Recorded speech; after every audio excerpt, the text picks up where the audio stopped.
बेटा question number 6 में क्या कह रहा है? क्वेश्चन नंबर 6 में कह रहा है कि एक 1.5 मीटर टॉल बॉय है। ये मान लीजिए ये हमारा ग्राउंड लेवल हो गया और यहाँ पे ये 1.5 मीटर का टॉल बॉय हो गया। ये 30 मीटर ऊंची बिल्डिंग से, ये 30 मीटर ऊंची एक बिल्डिंग है, ये 30 मीटर ऊंची बिल्डिंग से कुछ दूरी पर खड़ा है। फिर क्या कहता है? The angle of elevation from his eyes to the top of the building increases from 30 degree to 60 degree as he walks towards the building. कहता है कि जैसे ये बिल्डिंग की तरफ चलता है तो इसका जो the angle of elevation from his eyes, इसकी आइज से जो एंगल ऑफ एलिवेशन है वो 30 डिग्री से 60 डिग्री हो जाता है as he walks towards the building, जैसे ही वो बिल्डिंग की तरफ चल के जाता है। तो मान लो ये 1.5 मीटर टॉल बॉय हो गया, ये पहले यहाँ खड़ा था, अब ये यहाँ पे है और ये हमारी 30 मीटर टॉल बिल्डिंग है। ये इस 30 मीटर टॉल बिल्डिंग से कुछ दूरी पर खड़ा था, उसके बाद थोड़ी दूर आगे चल के जाता है और ऐसा करने से उसकी जो आइज का एंगल ऑफ एलिवेशन है 30 डिग्री से 60 डिग्री हो जाता है। तो अब हमें क्या निकालना है? Find the distance he walked towards the building. तो जैसा कि वो पहले यहाँ पे था, अब वो यहाँ पहुँच गया है, तो हमें क्या करना है? हमें ये डिस्टेंस कैलकुलेट करके बताना है। तो आप ये देख सकते हैं मैंने यहाँ पे डायग्राम बना रखा है और इसमें आप इसको देखिए कि 1.5 मीटर हाइट ये बॉय की थी और उसके बाद ये 30 मीटर टॉल बिल्डिंग है। अगर 1.5 मीटर हाइट है इस बॉय की तो यही लड़का आगे गया है, FE उस बॉय को रिप्रेजेंट करता है, GD भी उसी बॉय को रिप्रेजेंट करता है। तो ये 1.5 है तो ये भी 1.5 होगा और इसी के पैरेलल में अगर हम यहाँ से स्ट्रेट लाइन हम कोई ले जाते हैं तो ये आगे जाके ये भी 1.5 होगा। अब बिल्डिंग की हाइट कितनी है? 30 मीटर और यहाँ से यहाँ तक 1.5 है, तो बाकी जो रेस्ट पोर्शन बच जाता है AB, ये 28.5 मीटर होगा। ठीक है स्टूडेंट्स, तो पहले एंगल ऑफ एलिवेशन 30 डिग्री था, बाद में 60 डिग्री हो गया। हमें फाइंड आउट क्या करना है कि वो लड़का कितनी दूरी ट्रेवल करके गया है या कितनी दूरी उसने कवर की है, यानी कि हमें E से लेके D तक का डिस्टेंस निकालना है, मीन्स F से लेके G तक का ये वाला डिस्टेंस निकालना है। तो हमें क्या करना होगा इस क्वेश्चन में? पहले हम इस BF इस वाले डिस्टेंस को फाइंड करेंगे, फिर BG इस वाले डिस्टेंस को फाइंड करेंगे और दोनों को माइनस कर देंगे, तो ये हमारा FG जो है या ED हम कह सकते हैं, ये कैलकुलेट हो जाएगा। तो इसे सॉल्व करने का आसान तरीका क्या है? हम यहाँ से एक ट्राइंगल ले लेते हैं। आप देख सकते हैं ABF। बेटा ये डबल फिगर के क्वेश्चन है, जैसे मैंने आपको पिछली वीडियो में बताया भी था कि 1 से लेके 5 तक सिंगल फिगर के क्वेश्चन है और उसके आगे क्वेश्चन डबल फिगर वाले हैं। तो ये डबल फिगर के क्वेश्चन में आ जाता है। पहले हम ट्राइंगल ले लेंगे ABF, ये हमने ABF ले लिया। आप यहाँ से देख सकते हैं एंगल कितना है? 30 डिग्री और ये AB की वैल्यू कितनी है? 28.5। उसके बाद ये हमने साथ में ट्राइंगल ले लिया, कौन सा? ABG। यहाँ पे आप देख सकते हैं ये ट्राइंगल हमारा ABG, इसी ट्राइंगल को हमने यहाँ पे लिया हुआ है। एंगल यहाँ से 60 डिग्री और ये AB की value 28.5। In triangle ABF tan theta perpendicular upon base, theta कितना है हमारा? थीटा यहाँ पे हमारे पास 30 डिग्री है, परपेंडिकुलर कितना है? 28.5 और बेस हमें BF फाइंड आउट करना है। tan 30 डिग्री की वैल्यू होती है 1/√3 और 28.5 BF क्रॉस मल्टीप्लाई करेंगे तो हमें BF की वैल्यू मिल जाएगी 28.5√3। ठीक है स्टूडेंट्स, ये आप समझ गए, हमें BF की वैल्यू मिल चुकी है। यहाँ से आप देख सकते हैं ये हमारा BF था, ये हमने कैलकुलेट कर लिया इतना। नाउ अब हमें BG कैलकुलेट करना है। BG कैलकुलेट करने के लिए हमें ये वाला ट्राइंगल लेना होगा। इन ट्राइंगल ABG में भी हम कौन सी वैल्यू लेंगे? ये परपेंडिकुलर है और हमें बेस फाइंड आउट करना है, तो हम tan थीटा लेंगे। tan theta is equals to perpendicular upon में बेस। थीटा कितना है? 60 डिग्री, तो tan 60 परपेंडिकुलर 28.5 और बेस BG। तो tan 60 की वैल्यू √3 है, 28.5 BG क्रॉस मल्टीप्लाई करेंगे इसे, तो BG √3 इज इक्वल्स टू 28.5। यहाँ से हम BG निकाल देंगे तो 28.5 अपॉन में √3। नाउ स्टूडेंट्स इसे हमें रैशनलाइज करना पड़ेगा। रैशनलाइज करने का तरीका आपको पता है, √3 से ऊपर नीचे मल्टीप्लाई करना है।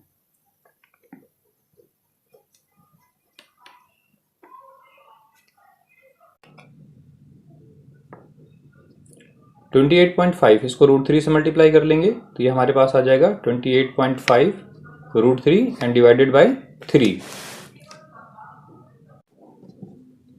नाउ स्टूडेंट्स हमें क्या करना है, 28.5 को अब इस 3 से हम डिवाइड कर देंगे। तो डिवाइड करने के लिए मैं आपको एक तरीका बता देता हूँ। वैसे तो बहुत सारे बच्चे इसको डिवाइड कर लेंगे, लेकिन जिनको नहीं आता है उन्हें मैं समझा दूँ।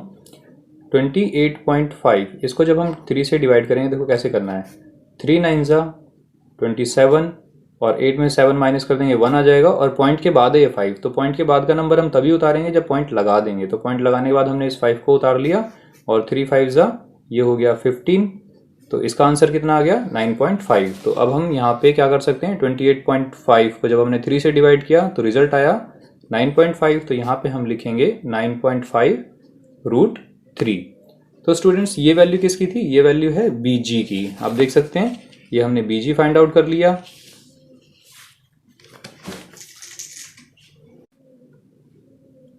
नाउ स्टूडेंट जैसा कि हम BF कैलकुलेट कर चुके हैं और BG भी कैलकुलेट कर चुके हैं, और हमें कैलकुलेट क्या करना है, distance covered by boy. Distance ने जो बॉय ने जो डिस्टेंस कवर किया था वो हमें कैलकुलेट करना है। तो आप देख सकते हैं यहाँ पे पहले जो बॉय था वो पॉइंट E पर खड़ा था, उसके बाद वो पॉइंट D पे गया। इट मीन्स हमें E से D तक का डिस्टेंस निकालना है। E से D का डिस्टेंस मतलब F से G तक का डिस्टेंस। तो आप यहाँ पे देखो distance covered by boy FG, ये मैंने लिखा हुआ है यहाँ पे FG, और FG निकालना है तो हमें क्या करना चाहिए, BF में से BG को माइनस कर देना चाहिए। तो यहाँ पे देखो मैंने यहाँ पे लिख रखा है BF में से BG को माइनस। तो BF की कितनी वैल्यू है, BF की वैल्यू देख सकते हैं आप 28.5 √3 है, और BG की वैल्यू कितनी है 9.5 √3। इन दोनों को हम सब्ट्रैक्ट कर लेंगे।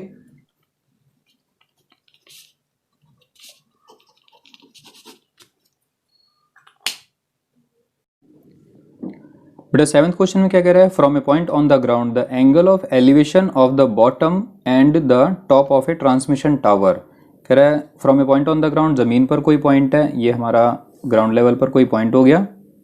द एंगल ऑफ एलिवेशन यानी कि ऊपर देखने पर जो एंगल बन रहे हैं, और क्या देख रहे हैं हम, the angle of elevation of the bottom and the top of A transmission tower. यानी कोई ट्रांसमिशन टावर है, जब हम उसके बॉटम को देखते हैं तब भी एंगल ऑफ एलिवेशन बनता है। ये बॉटम हो गया और ये टॉप हो गया। तो जाहिर सी बात है कि अगर कोई ट्रांसमिशन टावर ऊंचाई पर है तो हम नीचे से जब उसके बॉटम को देखेंगे तब भी हमें ऊपर ही देखना पड़ेगा, और टॉप को देखेंगे तब भी ऊपर देखना पड़ेगा, और दोनों ही केस में एंगल ऑफ एलिवेशन ही बनेगा। तो बेटा ये जो ट्रांसमिशन टावर है ये ऊंचाई पर ऐसे ही तो नहीं है, या तो ये किसी पहाड़ी पर होगा, या किसी घर के ऊपर होगा, या किसी बिल्डिंग पर होगा। तो देखते हैं कहाँ पर ये transmission tower fixed at the top of a 20 metre high building. ये जो ट्रांसमिशन टावर है ये एक 20 मीटर ऊंची बिल्डिंग पर लगा हुआ है। Are 45 degree and 60 degree. तो बेटा 45 एंड 60 का क्या मतलब है, देखो पहले यहाँ पे 45 और फिर 60 लिखा है। तो यहाँ पे आप देख सकते हो कि पहले यहाँ पे क्या लिखा है, बॉटम और फिर टॉप लिखा है। तो अगर मैं इसको ऑर्डर में लगाऊं तो पहले बॉटम फिर टॉप, तो यहाँ पे पहले 45 फिर 60। तो यानी कि बॉटम का एंगल 45 है और टॉप का एंगल 60 है। तो बॉटम का एंगल ये हो गया आपका 45, और ये टॉप के लिए एंगल हो गया, ये हो गया 60। और बेटा ये भी ध्यान देना कि अगर ऊंची चीज़ को हम देखेंगे तो जो बेस लाइन है और जो लाइन ऑफ साइट है उनका डिस्टेंस बढ़ेगा तो एंगल भी बढ़ जाएगा। यानी कि ऊंची चीज़ को देखने के लिए जो एंगल बनता है वो ज़्यादा बड़ा होता है, और कम हाइट की चीज़ को देखने के लिए जो एंगल होता है वो कम होता है। तो जो बॉटम है उसकी हाइट ज़मीन से कम होगी तो एंगल छोटा बन गया, और जो टॉप है उसकी हाइट ज़मीन से ज़्यादा होगी तो उसका एंगल 60 डिग्री का हो गया, यानी कि बड़ा हो गया। नाउ स्टूडेंट्स इसमें हमें क्या निकालना है, find the height of the tower. तो हमें टावर की हाइट फाइंड आउट करनी है। तो टावर हमारा ये हो गया, ये टावर की हाइट हो गई h, ये बिल्डिंग की हाइट हो गई 20। तो बेटा आप यहाँ पे देख सकते हो मैंने इस डायग्राम को इस तरह से बना रखा है। ये टावर हो गया हमारा, इसकी हाइट हमने h ले ली, और ये बिल्डिंग की हाइट 20 हो गई। अब यहाँ पे दो ट्राइंगल आपको नजर आ रहे होंगे, एक ट्राइंगल है ACD, उसे मैंने अलग कर लिया है ACD, और दूसरा ट्राइंगल है BCD, उसे मैंने अलग कर लिया है। तो बेटा ये क्वेश्चन भी डबल फिगर का क्वेश्चन है, तो हम इन दोनों में पहचानेंगे कि हमारा कॉमन वैल्यू क्या क्या है, और कॉमन वैल्यू के अकॉर्डिंग हम क्वेश्चन करेंगे। तो बेटा कॉमन वैल्यू का मतलब क्या है कि जैसे ट्राइंगल ACD है और BCD है, क्या इसमें दोनों के हाइपोटेनस सेम है? तो आप यहाँ से भी देख सकते हो ACD का हाइपोटेनस AD है, ये रहा AD, और BCD का हाइपोटेनस BD है। तो दोनों के हाइपोटेनस अलग हैं तो सेम होंगे भी नहीं, इनकी जो लेंथ है वो सेम नहीं होगी। दूसरा परपेंडिकुलर की अगर बात करें तो ACD का परपेंडिकुलर AC है, यहाँ पे आप देख सकते हो उसकी वैल्यू h + 20 है, और BCD का परपेंडिकुलर BC है, उसकी वैल्यू 20 है। तो परपेंडिकुलर भी कॉमन नहीं आ रहे। नाउ थर्ड पॉइंट, क्या बेस कॉमन है? तो ACD का जो बेस है वो CD है और BCD का जो बेस है वो भी CD है, तो यस दोनों के बेस सेम है। तो बेटा अगर हम दो ट्राइंगल्स की कॉमन वैल्यू को पहचान जाते हैं तो हम यहाँ पे अपने क्वेश्चन का 99% से भी ज़्यादा हिस्सा सॉल्व कर पाते हैं। तो स्टार्ट करते हैं स्टूडेंट, कैसे हम इस क्वेश्चन में h निकाल सकते हैं और साथ ही साथ मैं ये भी बताऊंगा कि कैसे आप x की भी वैल्यू निकाल सकते हैं। इन ट्राइंगल ACD, हम ट्राइंगल ACD ले लेते हैं और ज़रूरी नहीं कि आप ACD लें, आप पहले BCD भी ले सकते हैं, आप कोई सा भी ट्राइंगल पहले ले सकते हैं, लेकिन बस इतना ध्यान रखना कि जो कॉमन पॉइंट है आप उसकी वैल्यू पहले फाइंड आउट कर लेंगे। कॉमन वैल्यू मतलब इन दोनों के अंदर कॉमन क्या है? x है, यानी कि बेस है, तो हम x की वैल्यू फाइंड आउट करेंगे। तो इन ट्राइंगल ACD यहाँ पे AC परपेंडिकुलर है और DC या CD बेस है, तो परपेंडिकुलर और बेस के लिए फॉर्मूला कौन सा होता है? tan थीटा का। तो ये tan थीटा परपेंडिकुलर अपॉन में बेस, तो tan थीटा, थीटा की वैल्यू 60, परपेंडिकुलर कितना है? h प्लस, आप देख सकते हैं परपेंडिकुलर है h प्लस 20 और बेस कितना है? x, tan 60 की वैल्यू √3 h प्लस 20, ये x हो गया, क्रॉस मल्टीप्लाई करेंगे तो क्रॉस मल्टीप्लाई करने पे वैल्यू आ जाएगी x √3 h plus 20। Now students यहाँ पे फिर से कोई आप कंफ्यूज हो सकते हैं कि हमें h की वैल्यू निकालनी है या x की वैल्यू निकालनी है। तो फिर से मैं आपको याद दिला दूं कि हमारे दोनों जो ट्राइंगल उनमें कॉमन वैल्यू क्या है? बेस है, और बेस मतलब हो गया CD मतलब x, तो हमें बेस की ही वैल्यू फाइंड आउट करनी होगी हर बार। बेस मतलब हमें x की वैल्यू फाइंड आउट करनी होगी, तो x की वैल्यू हो जाएगी h प्लस 20 अपॉन में √3 और ये हो गया first. Now students second triangle ले लेते हैं BCD।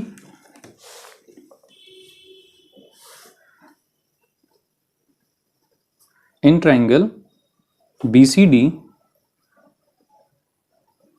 tan theta perpendicular upon base, theta कितना है? 45, परपेंडिकुलर 20, बेस कितना हो गया? x, tan 45 1 होता है और ये हो गया 20 अपॉन में x, क्रॉस मल्टीप्लाई करेंगे x की वैल्यू कितनी आ जाएगी? 20 आ जाएगी। नाउ स्टूडेंट्स आप देख सकते हैं ये जो वैल्यू निकली है ये भी x की वैल्यू है और ये भी x की वैल्यू है, ये सेकंड हो गया हमारा। अब हम यहाँ पे लिख सकते हैं from first and second,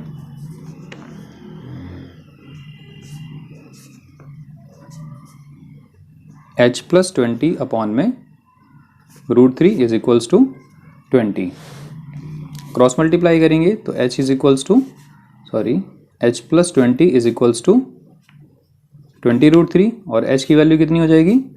20√3 minus 20, h is equals to 20 common ले लेंगे तो √3 माइनस 1, h की वैल्यू 20 ब्रैकेट में √3 माइनस 1, ये इस क्वेश्चन का आंसर हो जाता है। लेकिन बेटा कई बार क्या होता है एग्जाम में क्वेश्चन इस तरह से पूछ लेते हैं कि prove that height of the tower is, अब यहाँ पे अगर इस क्वेश्चन की बात करें तो क्वेश्चन में ऐसे दे सकता है prove that height of the tower is equals to 14.6 metre. तो फिर जब आप यहाँ पे इस तरह से आंसर छोड़ देंगे तो ये आपका गलत मान लिया जाएगा और इस पर आधा या 1 नंबर आपका काट देंगे एग्जामिनर। तो इसलिए आपको क्या करना है, यहाँ पे √3 की वैल्यू पुट करनी होगी। √3 की वैल्यू कितनी होती है याद होनी चाहिए आपको, 1.73 माइनस 1 और 1.73 माइनस 1 तो ये हो जाएगा 0.73। आप जब इसको मल्टीप्लाई करेंगे तो आपको रिजल्ट मिल जाएगा यहाँ पे 14.60 मीटर, इट मीन्स 14.6 मीटर, ये इस क्वेश्चन का आंसर हो जाएगा। तो स्टूडेंट्स फिलहाल तो अभी ये भी आंसर है और हमने ये भी जो निकाल के देखा ये भी आंसर है, लेकिन डिपेंड करता है कि अगर क्वेश्चन एग्जाम में प्रूव दैट के लिए आ जाता है तो अगर प्रूव दैट में ये आंसर दे रखा है तो आपको ये निकालना है और ये दे रखा है तो ये निकालना है। अगर कुछ भी नहीं दे रखा तो आप दोनों में से कोई भी आंसर निकाल के छोड़ सकते हैं। नाउ स्टूडेंट्स क्वेश्चन नंबर 8 में आप देख सकते हैं क्या कहता है, a statue 1.6 metre tall stands on the top of a pedestal from a point on the ground. The angle of elevation of the top of a statue is 60 degree. तो बेटा इसमें जो जो बातें कही हैं मैं आपको एक बहुत ही खूबसूरत ड्राइंग से आपको दिखाना चाहता हूँ। मैंने एक पेडिस्टल बनाया हुआ जैसा ही क्वेश्चन में बोला है और एक स्टैचू बनाया हुआ है एक लड़की का, जो कि बहुत ही सुंदर दिखेगा आपको देखने में, आप देख सकते हैं यहाँ पे। तो ये बेटा ये हमारा स्टैचू है, ये 1.6 मीटर टॉल, ये आप देख सकते हैं। ये एक लड़की बनाई हुई है मैंने और यहाँ पे ये पेडिस्टल है। अब जैसे ही क्वेश्चन में क्या रखा है आप देख सकते हैं यहाँ, अ स्टैचू 1.6 मीटर टॉल, तो ये रहा स्टैचू, इसकी हाइट कितनी है 1.6 मीटर टॉल है। Stands on the top of A pedestal, ये पेडिस्टल के ऊपर है। From a point on the ground, ये ग्राउंड है, ग्राउंड का एक ये पॉइंट हो गया। The angle of elevation of the top of the statue is 60 degree. तो जो ये स्टैचू है, ठीक है, ये जो लड़की है, इसके माथे का जो, माथे मतलब जो टॉप है, टॉप का जो एंगल ऑफ एलिवेशन है वो 60 डिग्री है। And from the same point the angle of elevation of the top of the pedestal is 45। और जो पेडिस्टल के टॉप का जो एंगल ऑफ एलिवेशन है, मतलब ये पेडिस्टल हो गया, पेडिस्टल का टॉप यहाँ पे हो गया, तो जो एंगल ऑफ एलिवेशन है उसी पॉइंट से कितना है आप देख सकते हैं 45 डिग्री है। तो यहाँ पे 45 ले लिया हमने। तो find the height of the pedestal, तो हमें क्या करना है, पेडिस्टल की हाइट हमें फाइंड आउट करनी है। तरफ आप देख सकते हैं ये 1.6 का ये स्टैचू हो गया, ये हमारा पेडिस्टल हो गया। स्टैचू के टॉप का angle of elevation 60 and pedestal के टॉप का एंगल ऑफ एलिवेशन 45। तो अब ये हमारा जो डबल फिगर है इसको हमने सिंगल फिगर में कन्वर्ट कर लिया है। एक ट्रायंगल ले लिया ACD, यहाँ पे देख सकते हैं ACD, और दूसरा ट्रायंगल है BCD। तो ये, तो जो BC है वो पेडिस्टल को रिप्रेजेंट करता है, और जो AC है वो स्टैचू और पेडिस्टल दोनों की कंबाइंड लेंथ को रिप्रेजेंट करता है। तो इसलिए AC में जो AC की जो वैल्यू होगी वो हो जाएगी 1.6 प्लस H, और DC या AD हमें नहीं पता है तो हम ऐसे छोड़ देंगे।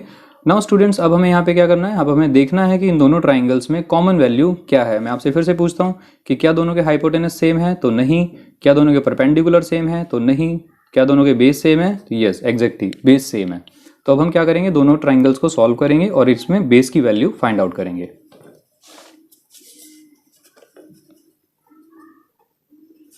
इन ट्राइंगल ACD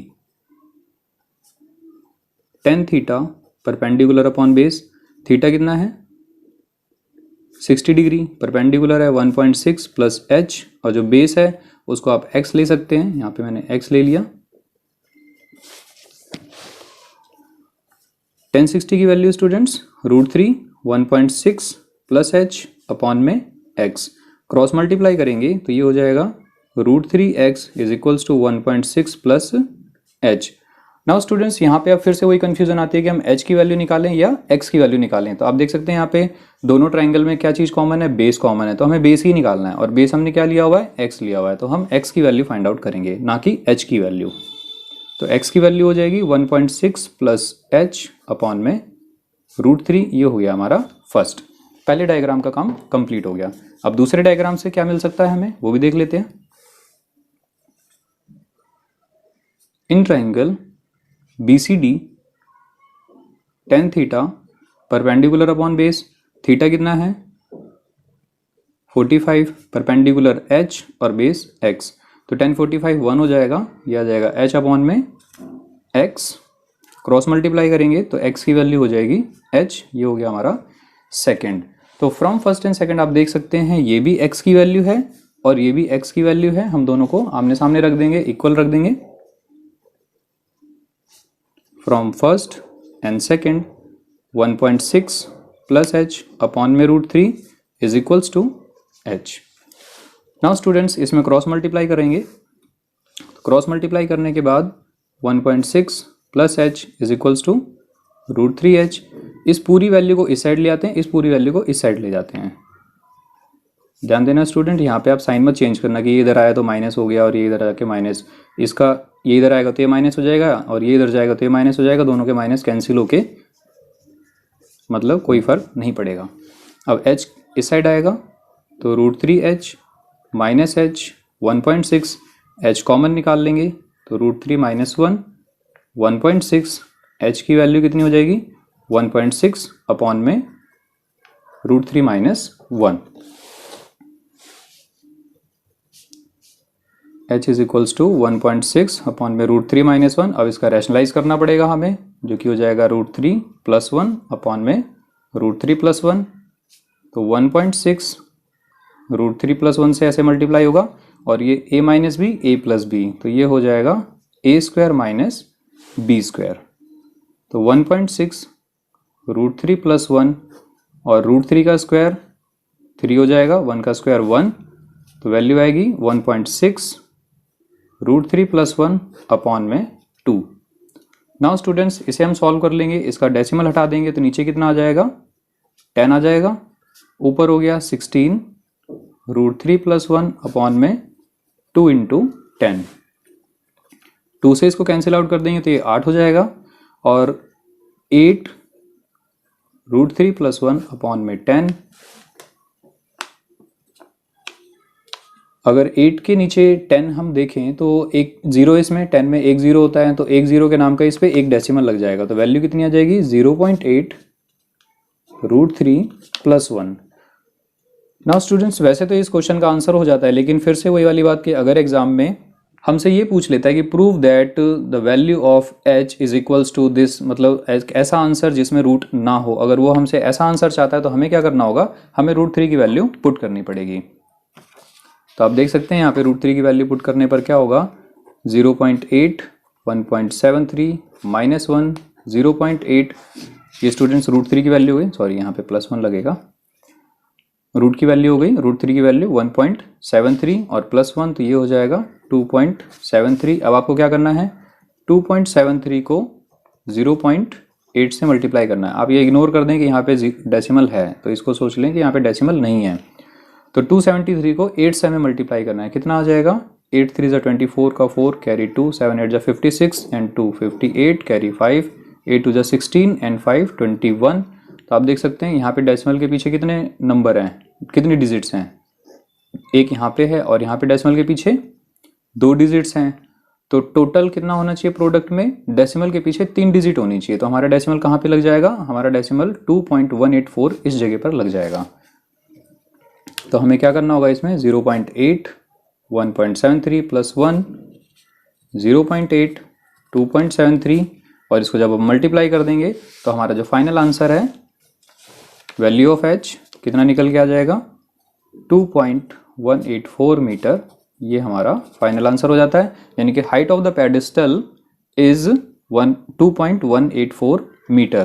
बेटा फिर से मैं आपको बता दूं ये आपका आंसर है, नो डाउट। यहाँ पे आप क्वेश्चन को छोड़ सकते हो, लेकिन ये आगे का मैंने इसलिए करके दिया है क्योंकि एग्जाम में कई बार पूछ लेता है कि हाइट ये प्रूव करनी है और वो एक ऐसा आंसर होता है जिसमें रूट नहीं होता, तो आपको फिर ये निकाल के देना होगा। और अगर ये वाला प्रूव दैट में दे देता है तो आप यहीं तक निकाल के छोड़ देना। क्वेश्चन नंबर 9 में कह रहा है the angle of elevation of the top of A building, top of A building यानी कोई बिल्डिंग है, ये हमने बिल्डिंग बना ली और ये बिल्डिंग का टॉप हो गया। तो the angle of elevation of the top of A building from the foot of the tower is 30 degree.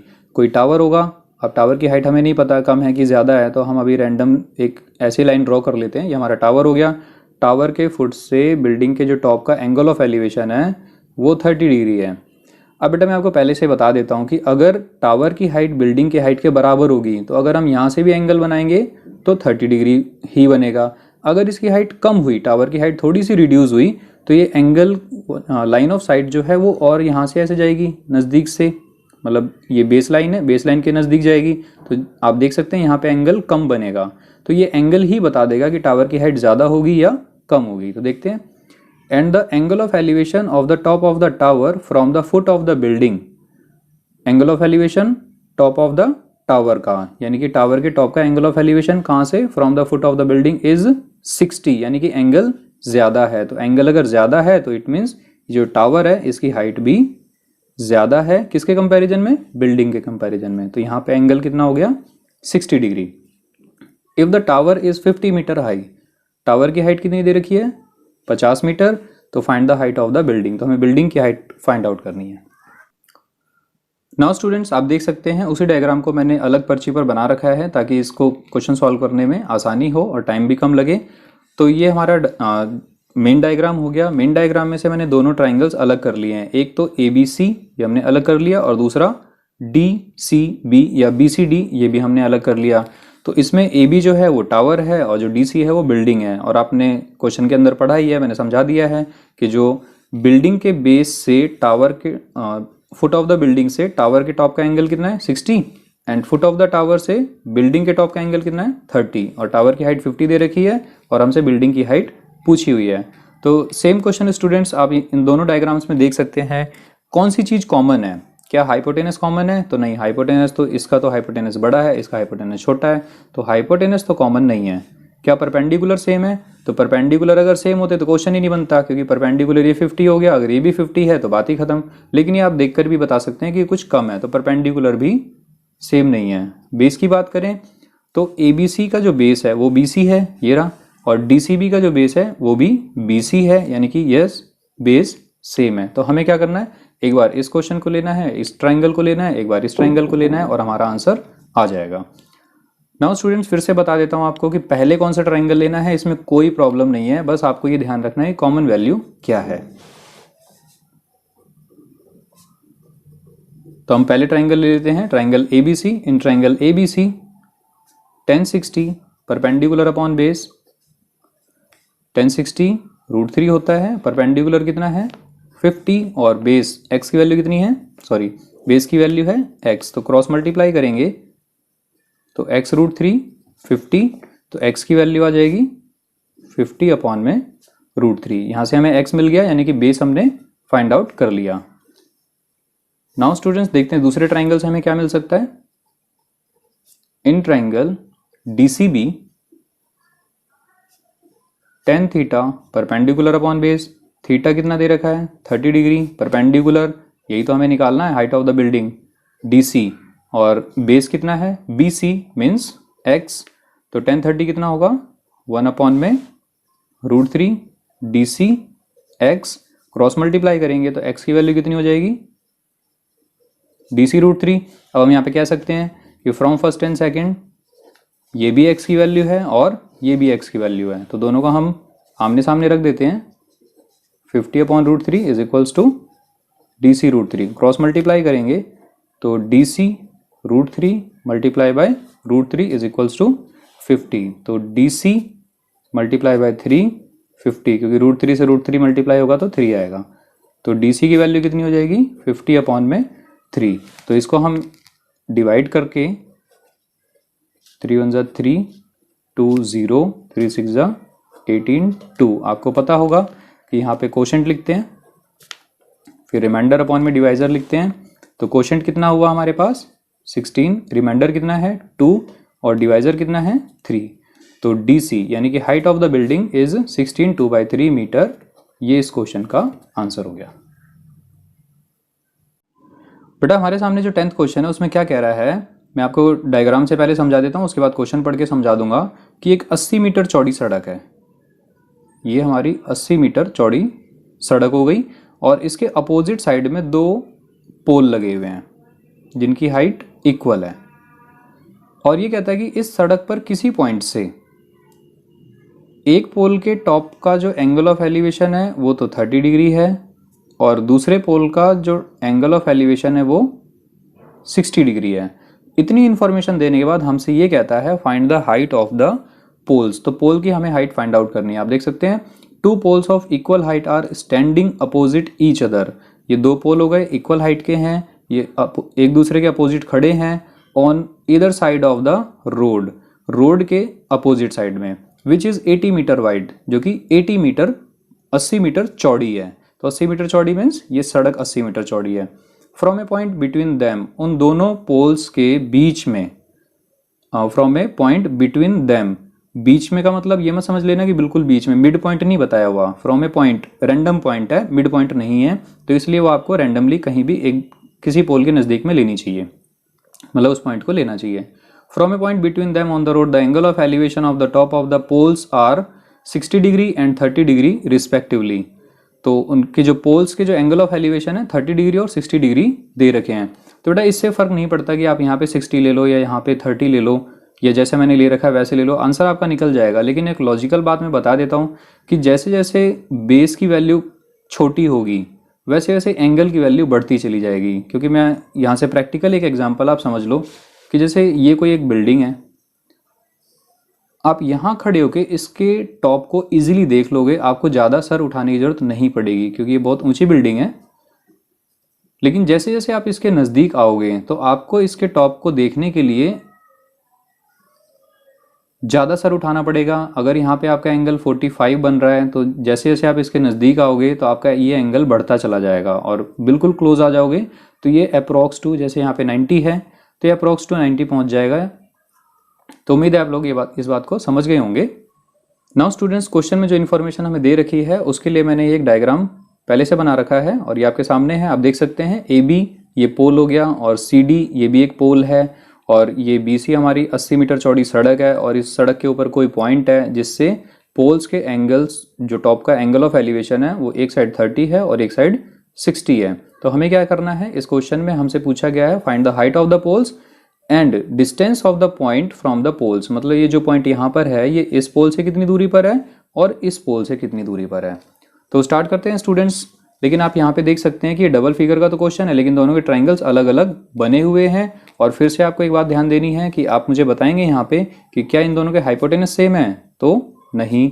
क्या इन दोनों के बेस सेम है, तो इस बार बेस सेम नहीं है क्योंकि आप देख सकते हैं कि ये मिड पॉइंट पे नहीं दे रखा। अगर बेस सेम होते तो ये 40 हो जाता, ये 40 हो जाता, यहाँ पे x लेने की जरूरत ही नहीं पड़ती। तो इन दोनों के परपेंडिकुलर सेम है, तो परपेंडिकुलर सेम है, इस बात का हमें ध्यान रखना है और इसी के अकॉर्डिंग क्वेश्चन को सॉल्व करना है। तो स्टूडेंट्स हम कोई सा भी ट्राइंगल ले लेते हैं पहले। इन ट्राइंगल ABE, अब यहाँ पे हमें tan थीटा लेना है, sin थीटा लेना है। कैसे पता चलेगा, हमें हाइट निकालनी है पोल की, ये परपेंडिकुलर हो गया और उसके बाद हमें इस पॉइंट का डिस्टेंस भी निकालना है, यानी कि हम परपेंडिकुलर और बेस इस पर ही इंटरेस्टेड हैं। तो tan थीटा ही लेना चाहिए हमें और tan थीटा की वैल्यू हो जाएगी perpendicular upon base tan theta. Theta कितना है 30 डिग्री, परपेंडिकुलर h और बेस हो गया 80 minus x।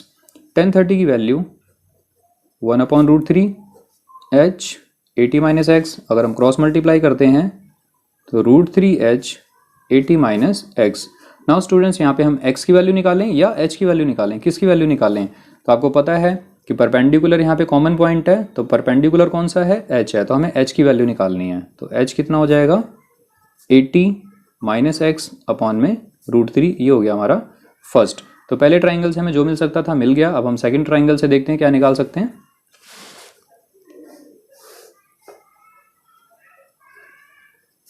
In triangle CDE tan theta perpendicular upon base, theta कितना है 60 डिग्री है, परपेंडिकुलर h है और बेस कितना है x है। tan 60 की वैल्यू √3 h अपॉन में x, क्रॉस मल्टीप्लाई करेंगे तो h की वैल्यू हो जाएगी √3x। नाउ स्टूडेंट्स आप देख सकते हैं फर्स्ट में ये भी h की वैल्यू है और ये भी h की वैल्यू है, तो आपको इन दोनों वैल्यूज को इक्वल रख देना चाहिए। From first and second 80 minus x upon में √3 is equals to √3x। Now students इसे क्रॉस मल्टीप्लाई करेंगे तो हमारे पास वैल्यू आ जाएगी 80 minus x √3x multiply by √3। तो 80 माइनस एक्स √3 को √3 से करेंगे तो ये 3x हो जाएगा, फिर ये x इधर जाएगा, माइनस एक्स उधर जाके प्लस हो जाएगा, तो वैल्यू कितनी हो जाएगी ये 4x। अब ये 4 इधर डिवाइड में आ जाएगा तो 80 अपॉन 4 ये x की वैल्यू हो गई, मीन्स x की वैल्यू कितनी आ गई 20 मीटर। नाउ स्टूडेंट्स x हमने निकाल लिया। अब आप इस डायग्राम को देख सकते हैं, डायग्राम को देखकर बता सकते हैं कि अगर x 20 है तो इसका मतलब ये हुआ कि वो जो पॉइंट है वो एक पोल से तो 20 मीटर की डिस्टेंस पर है और पूरी ये 80 मीटर चौड़ी सड़क है। 80 मीटर चौड़ी सड़क में अगर ये पॉइंट यहाँ से 20 मीटर की दूरी पर है तो यहाँ से कितने मीटर की दूरी पर होगा 60 मीटर की दूरी पर होगा। ठीक है। नाउ हाइट ऑफ द पोल अगर हमें फाइंड आउट करनी है तो हम देख सकते हैं यहाँ पे जो h है वो हाइट ऑफ द पोल को ही रिप्रेजेंट करता है और h की यहाँ पे दो वैल्यू निकली हुई हैं, एक तो ये सेकंड में √3x और एक ये फर्स्ट में 80 माइनस एक्स अपॉन में √3। अब x तो है हमारे पास, x की वैल्यू 20 है, अगर मैं यहाँ पुट कर दूंगा तो भी हाइट ऑफ द पोल आ जाएगी और मैं 20 को अगर यहाँ पुट कर दूंगा तो भी हाइट ऑफ द पोल आ जाएगी। तो हमारे लिए आसान कौन सा होगा, हमारे लिए आसान ये वाला होगा। तो हम निकाल देंगे यहाँ पे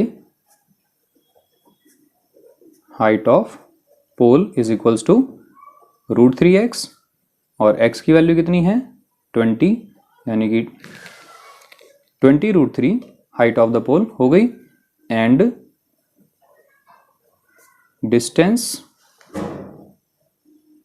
of point from the poles is equals to 20 metre और 60 मीटर। तो उम्मीद है बच्चों आप लोगों को ये सारे क्वेश्चन समझ में आ गए होंगे। मिलते हैं अपनी अगली वीडियो में बाकी क्वेश्चंस के साथ। तब तक के लिए बाय बाय, टेक केयर।